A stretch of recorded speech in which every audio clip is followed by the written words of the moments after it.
இன்றைக்கி நம்ம சேனலில் பேச்சுலர்ஸும் பிகினர்ஸுக்கும் எளிமையாக இருக்கக்கூடிய வீட்டில் இருக்கக்கூடிய பொருளை வச்சு செய்யக்கூடிய ஒரு ரசம் பார்க்கலாம்.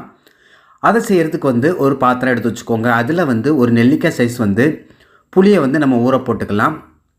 நான் இன்றைக்கி 4 பேர் சாப்பிட்ற அளவுக்கு இந்த ரசம் செய்ய போகிறேன்.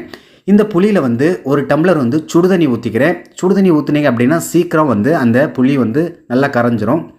இப்போ கரைச்ச புளியை ஒரு பாத்திரத்தில் ஊற்றிக்கலாம்.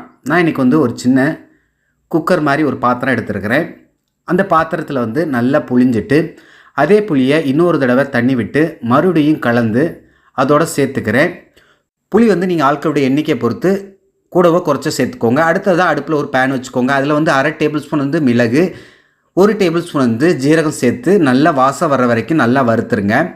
பாருங்கள், இந்த அளவுக்கு வாசம் வந்த உடனே இதை தனியாக எடுத்து வச்சுருங்க. ஆறின பிறகு ஒரு மிக்சி ஜாரில் போட்டு இதை குறைன்னு அரைச்சிக்கோங்க. பாருங்கள், இந்த அளவுக்கு நல்லா பவுடர் மாதிரி அரைச்சிக்கோங்க. இதுதான் பக்குவம். அடுத்ததாக இதில் நான் மீடியம் சைஸு தக்காளி ஒரு 4 தக்காளி எடுத்திருக்கேன். நீங்கள் எப்போதுமே தக்காளி பயன்படுத்தும் போது இந்த தக்காளி இருக்கக்கூடிய நடுப்பகுதி ஆணி மாதிரி இருக்க பகுதியை கட் பண்ணி எடுத்துருங்க. நான் கட் பண்ணி எடுத்துகிட்டு இதோடு சேர்த்து நல்லா அரைச்சி எடுத்துகிட்டு தனியாக வச்சுருக்கேன்.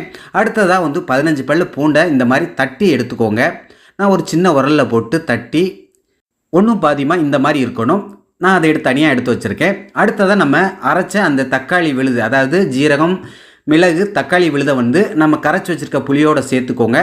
கூடவே நம்ம தட்டி வச்சுருக்க பூண்டு பல்லையும் அதோடு சேர்த்துட்டு 1/2 டேபிள் ஸ்பூன் மஞ்சள்தூள், 1/2 டேபிள் ஸ்பூன் மல்லித்தூள், இப்போ தேவையான அளவு உப்பு சேர்த்துட்டு தேவையான அளவு தண்ணியும் சேர்த்துட்டு நல்லா கலந்து விட்டுருங்க.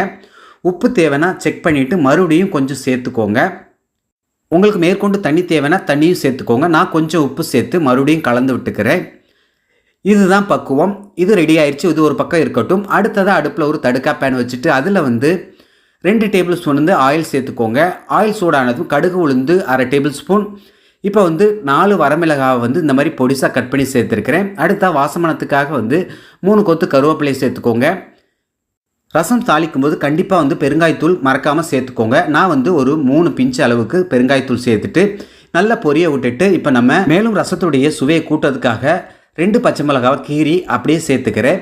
இப்போ நல்லா பொரிஞ்ச உடனே இதை நம்ம எடுத்து வச்சுருக்க கரைச்சி வச்சுருக்க அந்த மசாலா கலவையில் ரசக்கலவையில் சேர்த்துக்கலாம். மெதுவாக சேர்த்துக்கோங்க.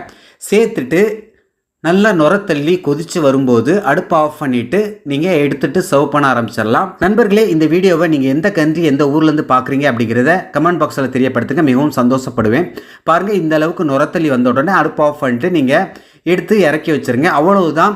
பர்ஃபெக்டான எளிமையான பொருட்களை வச்சு சூப்பரான பேச்சுலர்ஸும் பிகினர்ஸும் செய்யக்கூடிய ஒரு அருமையான ரசம் ரெடி பண்ணிட்டோம்.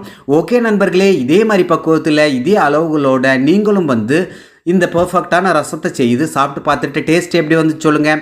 இந்த வீடியோ உங்களுக்கு பிடிச்சிருந்தா லைக் பண்ணுங்கள். உங்கள் நண்பர்களும் சொந்தங்களும் பார்க்கணும்னா அவர்களுக்கும் ஷேர் பண்ணுங்கள். மறக்காமல் நம்ம சேனலை சப்ஸ்கிரைப் பண்ணாதவங்க சப்ஸ்கிரைப் பண்ணிக்கோங்க. ஃபாலோ பண்ணாதவங்க ஃபாலோ பண்ணிக்கோங்க. ஓகே நண்பர்களே, எல்லாரும் பாதுகாப்பாக இருங்க. இதே போன்று அடுத்து ஒரு அருமையான வீடியோவில் சந்திக்கிறேன். Take care. Bye bye. Thank you.